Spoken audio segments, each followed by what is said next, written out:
যদি একজন আরেকজনের সাথে দেখা হয় প্রশংসা করবো কার? তাহলে সব জায়গায় প্রশংসা চলবে কার? যদি বিবিরে বিদায় প্রশংসা করবো কার? এদিকে আল্লাহ বিবিরে বিধান যা, বিবিরে মারণ যা, স্ত্রীরে সামনে দেখবেন আল্লাহ স্মরণ করে প্রশংসা করে বিবিরে মারণ তো করবে। এটা কি মা ধরনের জিনিস? কথা কান্না কেন? আল্লাহর হাবিব সাল্লাল্লাহু আলাইহি ওয়াসাল্লাম বলেন, তোমার বিবি হচ্ছে তোমার জন্য শরীরের অর্ধাঙ্গ, তোমার বিবি হচ্ছে তোমার জন্য দেহর অর্ধেক।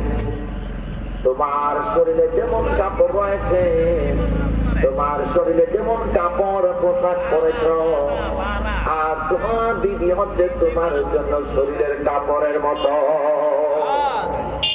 আল্লাহর হাবিব বলেন, শুধু তাই নয়, ও দুনিয়ার মানুষ, আমি খুব আউস করে তোমাদেরকে আমি সৃষ্টি করেছি, আমি তোমাদেরকে বানাইছি, আমি তোমাদেরকে প্রস্তুত করেছি।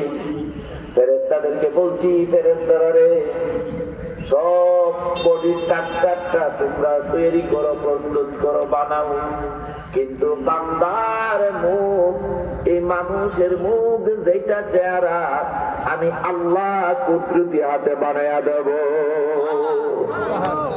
ও ফেরেশতারা, আমি আল্লাহ নিজ কুদরতি হাতে, রহমতের হাতে আমি মানুষের মুখটা, মানুষের চেহারাটা আমি নিজে বানাবো।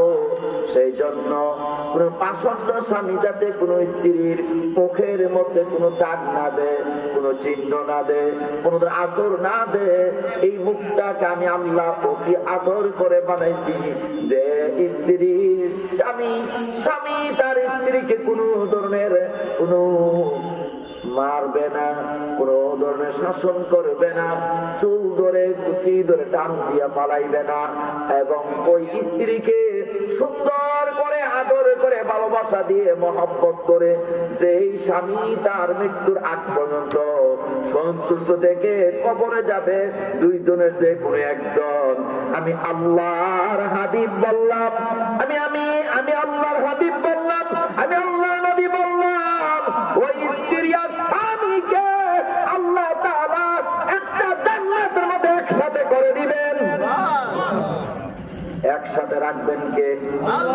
আরো জোরে বলেন আল্লাহ।